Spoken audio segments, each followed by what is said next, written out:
Hi, I'm Diana, a communications assistant for the City of Enid, and thank you for watching another COVID-19 live update. With me is Scott, Assistant Manager for the City of Enid. So Scott, thank you for being on. Well, thanks for having me on. All right, so let's jump right into this question here. In a press conference last week, Governor Stitt said, "Our curve is flattening and we are making great progress, but now is not the time to take our foot off the gas. What we do over the next 2 weeks will significantly impact what we can do after April 30th. We need to continue to practice physical distancing, washing hands frequently, limiting trips to the grocery store and pharmacy." He announced that the safer at-home order has been extended through May 6th for adults over the age of 65, vulnerable individuals with serious underlying medical conditions. Now, will the city be extending its declaration for those same individuals? You know, that is a great question. I know that right now our mayor and commissioners and city manager are working really hard to figure out what the next steps are for our community.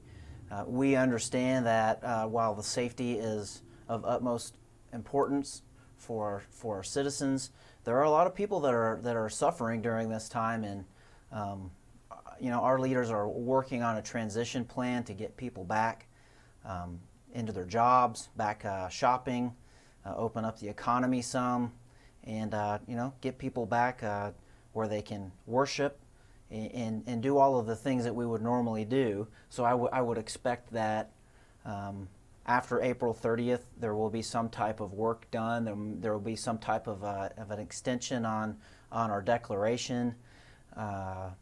But I wouldn't expect to see everything, you know, go back to normal all at once. I would really be looking for a transition plan similar to what the White House has done. They have a three-phased approach to get things opened back up, and I think you'll see something similar on the local level. I'm not sure what the governor is going to decide to do, but I know that our leaders are working hard right now to figure out what is the right thing to do for people in Enid. Now, what is your perspective on this as far as Enid residents? Do you believe that this will help lessen the amount of positive cases in Enid? You know, in Garfield County and Enid, we've done really well. There haven't been skyrocketing cases of COVID-19, which I'm so thankful for. And I know a lot of residents have worked really hard. They have stayed home like they've been asked to, and I know that's contributed to that. There are some people in our population that still need to be protected, and so we're going to be working hard to figure out what the right thing is to do for everyone. So yeah. So in the same press conference, Governor Stitt stated that according to the Institute for Health Metrics and Evaluation model projections, Oklahoma's peak hospital demand will occur on April 30th, and estimates the state will require 882 hospital beds, 218 ICU beds, 192 ventilators. Is the City of Enid prepared for this, or is this a preparation done exclusively with the emergency management or local hospitals and the Garfield County Health Department? Well, our emergency management director has been in constant communication with our health department, and I know that both of our major hospitals, St. Mary's and Integris, have been working on drills and plans, and they are keeping inventory of their ICU capacity. I know those hospitals are planning on anything that we might need, and so at the city level, I think between emergency management and our hospital administration and the health department, I think we've got our bases covered, and hopefully within a few weeks we'll be on the downturn, and you know, there won't be a need for all of those ICU rooms. Right. So that is all the questions that I have here. What are the city reminders with the declaration and utilities that you have when it comes to the emergency declaration? What's the most recent emergency declaration? So where you can find the most recent emergency declaration is on our enid.org website. There's a link at the top for a coronavirus section. So if you click on that, it will show you all of the most recent declarations. It looks like the last one may have been on April the 7th was our most recent update. So that is where you can find all the information. If you scroll a little further down on the page, you'll find information on how to contact the city of Enid during all of these things, and there's just a lot of great information and videos on that website. Now, there are still some lingering questions when it comes to paying the water bill. Can you tell us how we can pay a water bill? So some people have experienced some issues with our online express bill pay system, and so you can still always do it the old-fashioned way and take that return envelope that's in your that's with your bill and write out a check and send it to us by the USPS, and we can take it that way. We do have a drop box out front, so if you have a check or a money order, you can drop it in a drop box, and then you can also call one of our phone numbers that's listed on the screen and get a hold of help there to pay your utility bill. Now, on March 24th, the city had extended its suspended utility disconnects through April 13th. Are you guys going to extend it further, or is that? So it is past April 13th, and the city has continued not to charge late fees, and we have continued not to disconnect people for non-payment on their utility bills. So I would expect that to go through at least April 30th, and hopefully we'll have an announcement before April 30th to know what the next declaration may be and where the city is. But we're committed to helping our citizens get through this tough time, and so we don't want to have citizens without water during this time. Now, those bills are still due at some point, and hopefully most people that have really needed it have already received their stimulus checks from the federal government.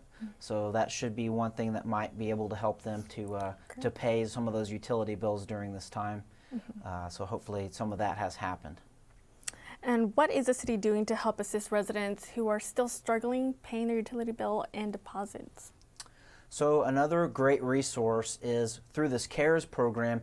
They have given the city of Enid an additional $267,000 that we can allocate to local resources to help people pay rent and pay utility bills and other things like that, people that have been impacted by COVID-19.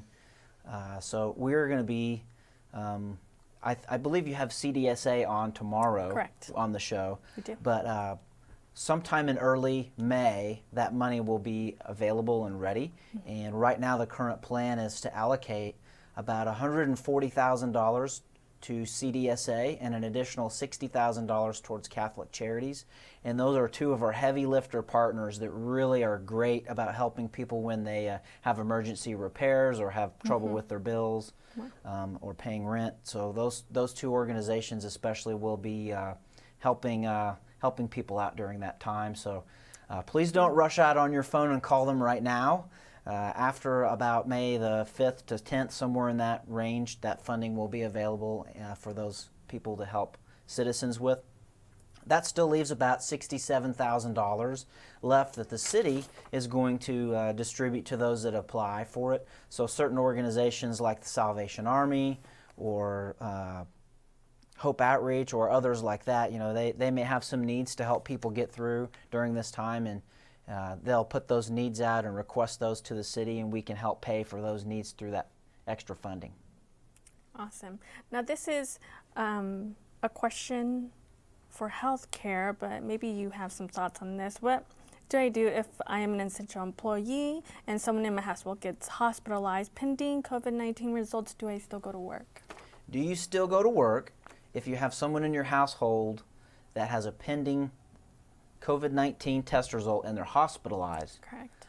I would say that caution is the best thing to do in that scenario. I would personally recommend, no matter what your company policy states, if you've got a household member that's hospitalized and it could be COVID-19 related, I would strongly urge that person to use their sick time and stay home until they can be cleared and be ready to go back to work. Now this is also another question we received today. In Oklahoma, are we doing late fees and evictions?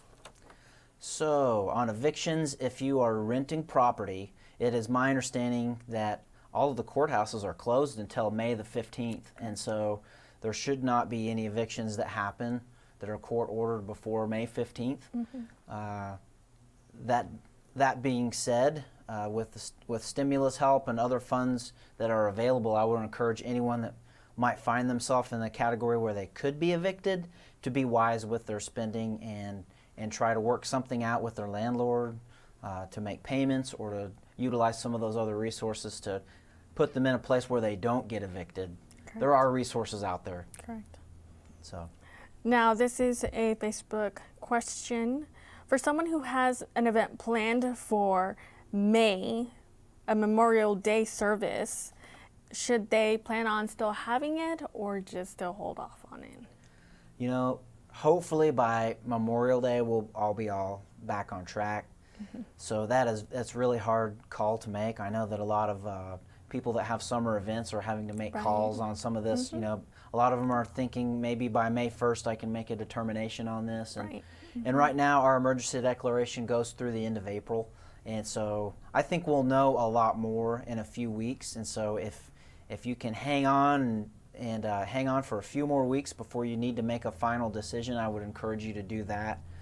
I would hope that we could be back on track by Memorial Day, but I certainly don't have a crystal ball, and I want to be positive, but hopefully it doesn't get worse here in Enid. Hopefully our peak, maybe we've already hit it or we're really close to hitting it, and so that's what we're hoping for.